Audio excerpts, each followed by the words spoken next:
व्याकरण बहिर थिबा स्त्री प्रत्यय विषयटी को आज आम पढ़ा।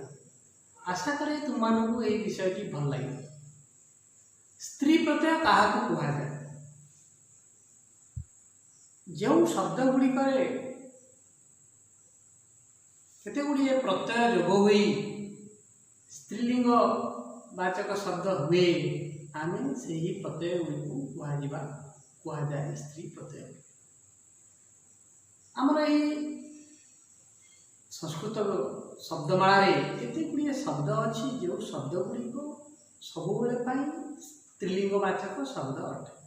जपरी धेनु मातृ इत्यादि शब्द गुड़िक सर्वदा स्त्री प्रत्यय अटंती। आउ गो शब्द गोटे अच्छी जोटा कि उभय पुलिंग को बुझाऊँगी एवं स्त्रीलिंग को बुझाऊँगी। आउ केते गुड़िए शब्द अच्छी जो शब्द गुड़िक आ इट ओ अन्य प्रत्यय जोग हेले ताहा पुलिंग स्त्रीलिंग को आम परिवर्तन कर। प्रथमे आम आ प्रत्यय केते गुड़िए प्रयोग को देखा। आ प्रत्यय शेष आ रहे पुलिंग शब्द यदि आ प्रत्यय जोग होची जोग हो सारा पद निष्पन्न हम से आ रही। उदाहरण स्वरूप आम अज अजर आ प्रत्यय जोग है अजा अजा स्त्रीलिंग। अश्वरु अश्वा मूषिकरू मूषिका हो। किंतु बालक क्षेत्र देखा बालकर शेष क अच्छी तेणु केते गुड़िए शब्द जो शब्दर शेष क थी क शब्दर आप प्रत्यय जोग हेले कर पूर्व वर्णर वर्णटी ई जोग हुए। जेभली बालक तादरे आप प्रत्यय जोग हेले बालिका हो। पाठक पाठिका गायक गायिका। किंतु चटक क्षेत्र में व्यतिक्रम अच्छी से तुम मन रख। चटकर चटिका होना चटका होगी जो गुड़िक व्यतिक्रम थाए से गुड़िक तुमने अभ्यास कर मन रख।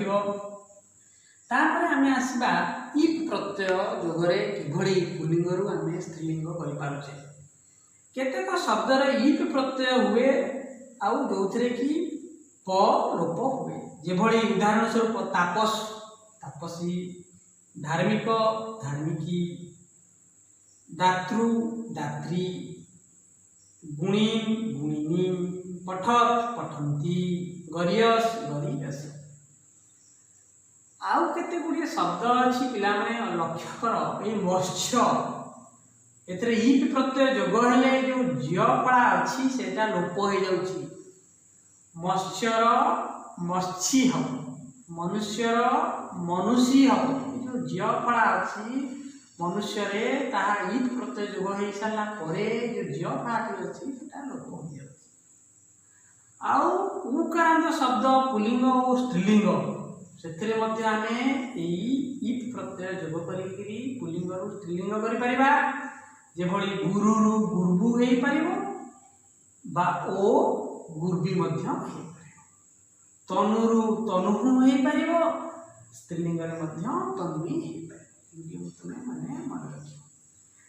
आसला आन्य प्रत्यय ये आन्य प्रत्यय केमती आम पुलिंग स्त्रीलिंग करुचे तक देख पिला माने ये देवतावाचक शब्द अच्छी इंद्र गोटे देवतावाचक शब्द ताकर जो आम अनिप प्रत्यय व्यवहार करी आम पुलिंग स्त्रीलिंग कले इंद्र इंद्राणी हम रुद्र रुद्राणी हम ब्रह्म ब्रह्माणी।